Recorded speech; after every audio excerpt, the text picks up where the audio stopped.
Hello everyone and welcome back to Deck Tech for Decks. Today we're taking a look at the Corrupted Influence Precon deck. Now when I first saw this deck, Toxic's an interesting keyword, right? It doesn't work like Infect, it's way different and it kind of screams combo to me, right?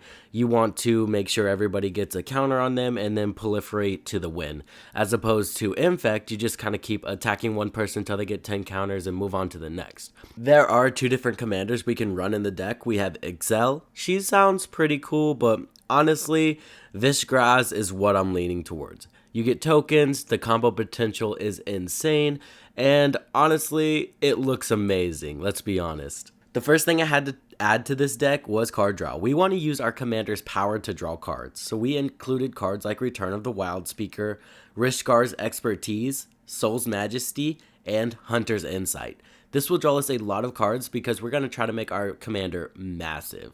Additionally, I did add Skull Clamp because Skull Clamping those 3 tokens is going to be really useful. Alright, let's move on to why I really chose this commander, the combo potential. We have Ashnod's Altar, Nim Deathmantle. That right there is going to go infinite because you sacrifice the tokens and then her, then she comes back. Boom, lots of tokens. Next up, we have Eldrazi Displacer. Same thing, right? We're going to go ahead and sacrifice those tokens to blink our commander, and then sacrifice the tokens to blink our commander.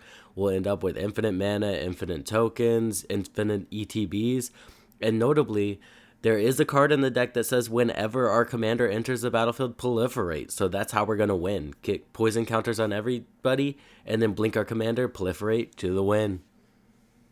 I did also include Dragon Throne of Tarkir because if we get our commander massive, which is possible, we throw this on her, tap it, and then now all of those little tokens get really big and they get trample out of nowhere, which is pretty good. Next up, I added a ramp package because for some reason they added a bunch of like just tappers for mana, which I like permanent mana, so that's why I added Secure Tri-Belder, Kodama's Reach, Rampant Growth, Nature's Lore, Farseek, and Oracle of Moldiah. This will ensure that you have permanent ramp instead of, ramp that could go away out of nowhere, just with a board wipe. Harmonize, it's not that effective, but it's really good at what it does. It feels a lot better than it reads, I promise. Next up, we have Toski, Bearer of Secrets. We're going to be creating a lot of those little tokens, so whenever they deal combat damage, we're going to go ahead and draw some cards. Plague Maw Beast, again, we're trying to proliferate, so adding this guy in is going to be pretty useful, especially when we have all those useless tokens to sacrifice.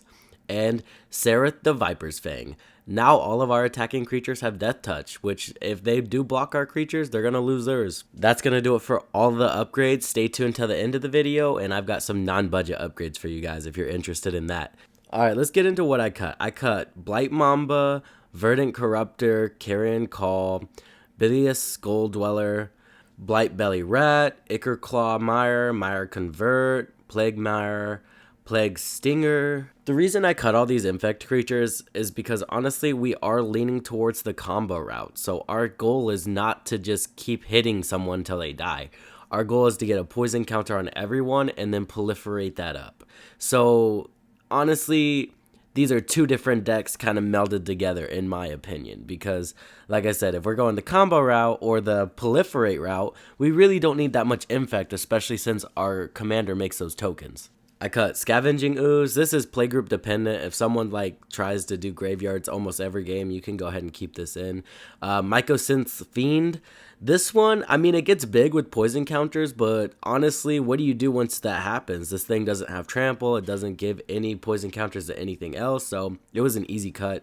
Expand the Sphere. This one's an easy cut as well because honestly, it can bomb out pretty easily because what if you play this early game, no one's got poison counters on it, the proliferate's useless, and then you could miss all of those lands, so yeah, this one was an easy cut. Caress of Phyrexia. The only reason to cast this would be on your opponent because there's just way better card draw spells. So if we do cast this on our opponent, yes, they'll have 3 poison counters, but they get 3 cards. So this is just not worth it. Chromatic Lantern, wearing green. We don't need that shit. Grateful Appreciation. There's no ceiling to this card, right? It's proliferate once per turn. We really don't need that.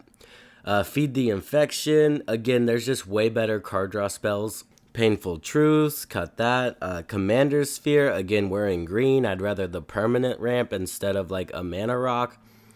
Plains, because there's 38 lands in here and I like 37. And then finally, Norn's Annex. There's a lot of taxing effects in this deck for some reason. I assume it's because they think you're going to be targeted because you're playing Infect, which is kind of fair. But since this one allows you to pay life, it makes it the least effective of them. So I went ahead and cut it. Alright guys, let's talk about some non-budget upgrades. We have Yawgmoth Transposition. This guy's perfect. He proliferates, he draws you cards, and he can get rid of opponent's creatures. Sword of Truth and Justice. Another proliferate outlet that can go ahead and put 1/1 counters on your creatures. Orin Frostfang. This guy went to $20 out of nowhere, and honestly, it's because he performs. He gives all of your creatures Death Touch, so no one wants to block them, and whenever they do connect, you're going to draw a card, so it's like a lose-lose for your opponents. Contagion Engine. This card is just going to be really good in the deck because you can proliferate and then proliferate again. Additionally, it's going to get 1/1 counters on each creature target opponent plays whenever it enters the battlefield. Really good. Skithrix, the Blight Dragon.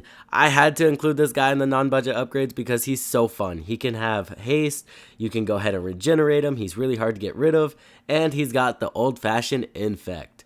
Diabolic Intent. This is kind of a combo deck, so this will ensure you get your pieces that you need whenever you need them. Pathbreaker Ibex. This is just a better Dragon Throne of Tarkir because it's going to buff all of our creatures and our commander will still be able to attack, so it's going to be pretty good.